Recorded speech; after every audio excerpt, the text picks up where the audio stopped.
Hello guys, welcome back. This is our fourth class of pronoun topic. So guys, today we will study about reflexive emphatic pronoun.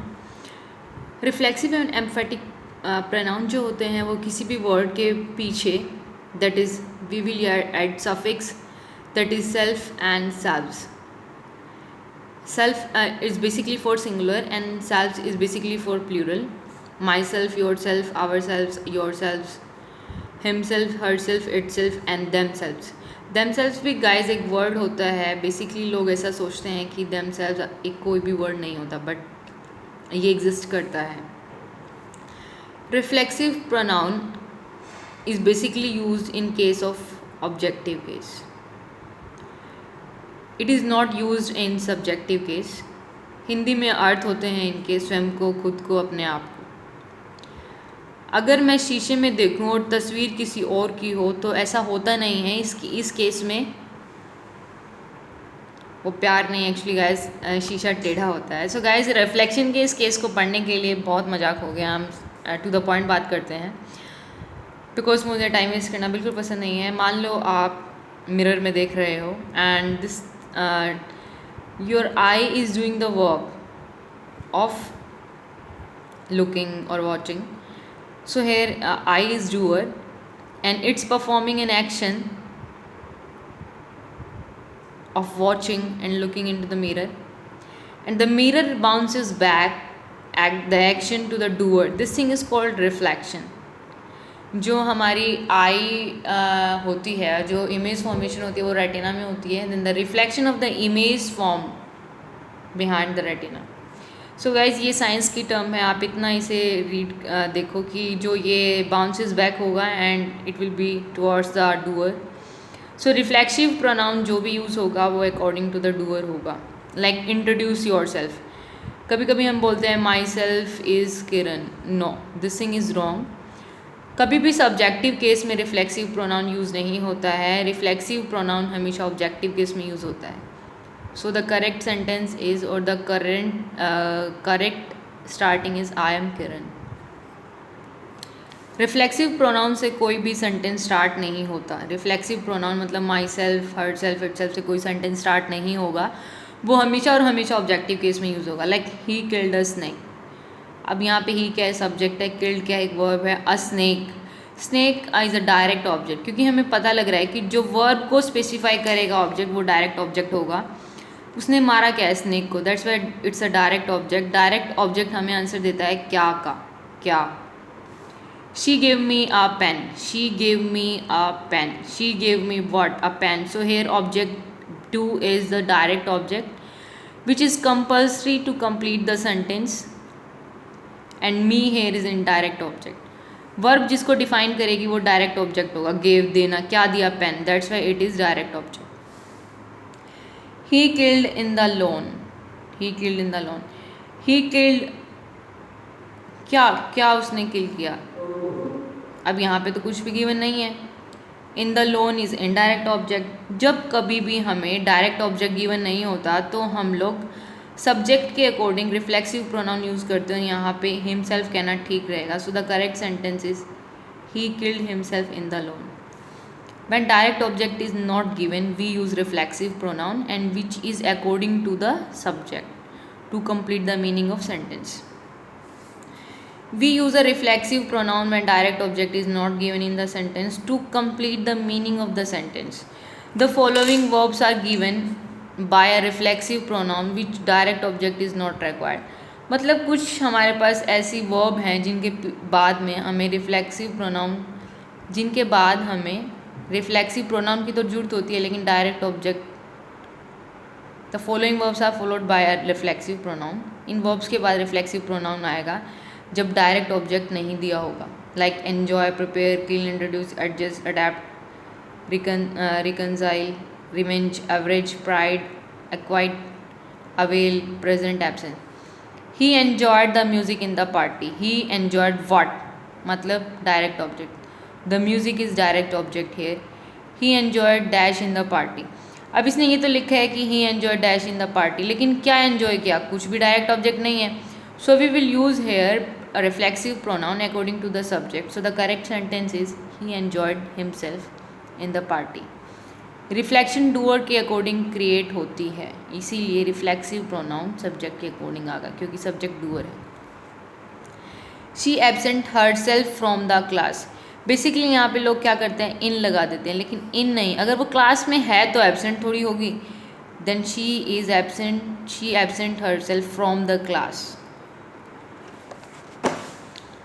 अब उसके बाद हमारे पास कुछ sentences आते हैं। Ravi bathed himself in the river. She hid herself behind a tree. I stopped myself right there. अब कुछ ऐसी भी वर्ब हैं जिनके बाद हमें रिफ्लेक्सिव प्रोनाउन की ज़रूरत नहीं पड़ती क्योंकि वो अपने आप में हमें कंप्लीट मीनिंग देती हैं। इस केस में अगर हम रिफ्लेक्सिव प्रोनाउन यूज़ करते हैं तो वो सुपरफ्लूस हो जाता है, जिसकी वजह से वो गलत है। Ravi bathed himself in the river. अगर रवि स्नान करेगा तो ऑब्वियसली वो खुद ही करेगा। She hid herself behind a tree, अगर वो छुप रही है तो वो खुद ही छुपेगी। I stop myself right there, खुद को स्टॉप करना। सो गाइस, ये कुछ ऐसी वर्ब्स हैं जिनके बाद हमें रिफ्लेक्सिव प्रोनाउन की जरूरत नहीं पड़ती। The following verbs do not need a direct object, therefore use a reflexive pronoun is superfluous. कुछ ऐसी हैं वो ऐसी वर्ब हैं जिनके लिए हमें डायरेक्ट ऑब्जेक्ट की जरूरत नहीं पड़ती। अगर डायरेक्ट ऑब्जेक्ट नहीं है तो ऑब्वियसली हमें रिफ्लेक्सिव प्रोनाउन की भी जरूरत नहीं पड़ेगी। अगर ऐसा यूज़ कर रहे हैं तो सुपरफ्लूस हो जाएगा। Like I kept my self away बोल दें, अगर वो जगा हुआ है तो खुद ही तो जागेगा ना। Hide, shave, clean, start, stop and keep, these are the following verbs who do not need any kind of direct object, that's why using a reflexive pronoun is superfluous. हो सकता है ज़रूरत हो भी सकती है, नहीं भी हो सकती, डिपेंड करता है सेंटेंस का। लाइक आई स्टॉप, बिल्कुल ठीक है, I stop the students right there. So guys, अब हमारे पास कुछ एग्जाम्पल्स हैं। I prepared a cup of tea. I prepared what, a cup of tea, direct object, ये बिल्कुल ठीक है। आई प्रिपेयर्ड माई सेल्फ, इसका मीनिंग ही कुछ अलग है। I prepared myself a cup of tea. अगर हमारे पास ऐसे गिवन है I prepared myself, then myself is right, but किसी भी रिफ्लेक्सिव प्रोनाउन के बाद अगर हमें डायरेक्ट ऑब्जेक्ट गिवन है तो वो गलत है। रिफ्लेक्सिव प्रोनाउन के बाद डायरेक्ट ऑब्जेक्ट गिवन है तो वो गलत है। देखो, सब्जेक्ट फर्स्ट में क्या है, subject, verb and direct object, बिल्कुल ठीक है क्योंकि कंप्लीट मीनिंग दे रहा है। Subject, verb and reflexive pronoun, subject, verb, reflexive pronoun, बिल्कुल ठीक है। लेकिन रिफ्लेक्सिव प्रोनाउन के बाद डायरेक्ट ऑब्जेक्ट नहीं आएगा, ये गलत है। ठीक है गाइस, अब हमारे पास आता है I prepared a cup of tea myself. I prepared a cup of tea myself, मैंने चाय खुद बनाई है। I prepared a cup of tea myself, ये एम्फेसिस क्रिएट कर रहा है टी के ऊपर। ठीक है, I myself created a cup of tea, चाय मैंने बनाई है। I myself prepared a cup of tea, चाय मैंने बनाई है। I prepared a cup of tea my self, चाय मैंने खुद बनाई है। कितना डिफरेंस है ना। तो ये एम्फेसिस क्रिएट करता है। सब्जेक्ट के बाद वर्ब हो सकती है, वर्ब क्या, डायरेक्ट ऑब्जेक्ट क्या है, एंड उसके बाद भी एम्फेटिक प्रोनाउन हो सकता है, एंड सब्जेक्ट के बाद भी एम्फेटिक प्रोनाउन हो सकता है, देन डायरेक्ट ऑब्जेक्ट। तो ये कोई गलत नहीं है, ये दोनों ठीक है। I prepared a cup of tea my self and I myself prepared a cup of T. अब हमारे पास कुछ एग्जाम्पल्स हैं, like she teaches English. She teaches what, English, बिल्कुल ठीक है। शी टीचेज दैम, वह उन्हें पढ़ाती है। दोनों को मर्ज कर रहे हैं, हमारे पास आंसर क्या आ गया, she teaches them object, she teaches them English. अब यहाँ पे टीचेस का जो ऑब्जेक्ट है वो दैम भी हो सकता है और इंग्लिश भी हो सकता है। जब हमारे पास किसी एक वर्ब के लिए दो दो ऑब्जेक्ट हैं तो उस केस में हम ऑब्जेक्ट को रिप्लेस करके रिफ्लेक्सिव प्रोनाउन भी यूज़ कर सकते हैं। Like she teaches herself English, वह खुद को इंग्लिश पढ़ाती है। शी टीचेज इंग्लिश हरसेल्फ, वह इंग्लिश खुद पढ़ाती है। शी टीचेज बाय हरसेल्फ, वह अकेला पढ़ती है। देखो, जब किसी भी प्रपोजिशन के बाद ऑब्जेक्टिव, ऑब्वियसली प्रपोजिशन के बाद क्या होगा, ऑब्जेक्टिव केस होगा, और ऑब्जेक्टिव केस में हमारे पास क्या होगा, कोई भी रिफ्लेक्सिव प्रोनाउन है। जब प्रपोजिशन प्लस रिफ्लेक्सिव प्रोनाउन तो उसका मीनिंग होता है अलोन, अकेले। जब भी किसी भी प्रपोजिशन के साथ रिफ्लेक्सिव प्रोनाउन यूज़ करते हैं तो उसका मीनिंग नॉर्मल नहीं रहता, उसका मीनिंग चेंज हो जाता है, दैट इज़ अलोन। जैसे हमारे पास है she was sitting by herself, by herself क्या, वही है, अकेली बैठी है, वह इंसान अकेला बैठा है। I bought the house for me, घर किसी ने अपने लिए खरीदा है. I bought the house for myself, ये क्या है? रिफ्लेक्सिव प्रोनाउन है. मतलब कि उसने खुद घर खरीदा है, खुद की फाइनेंशियल कैपेसिटी के अकॉर्डिंग, खुद से पैसे इकट्ठे किए हैं सारे. अब बात आती है इंटेरोगेटिव प्रोनाउन की. Interrogative pronoun is basically used for asking questions, सवाल पूछने का काम करता है. We have two interrogative pronoun, that is who and whom. Who is basically replaces the subject case and whom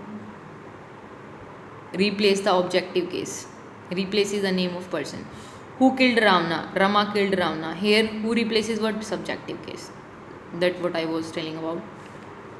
Who teaches English here? ABC teaches English here. So who replaces? Subjective case. We have the second interrogative pronoun, that is whom. Whom did Kathappa killed? Kathappa killed Bahubali. After verb we always use objective case. So Bahubali is objective case here. So you can look here that whom replaces the objective case. Do you know dash she likes? Yes, I know she likes Ravi. You can say Ravi.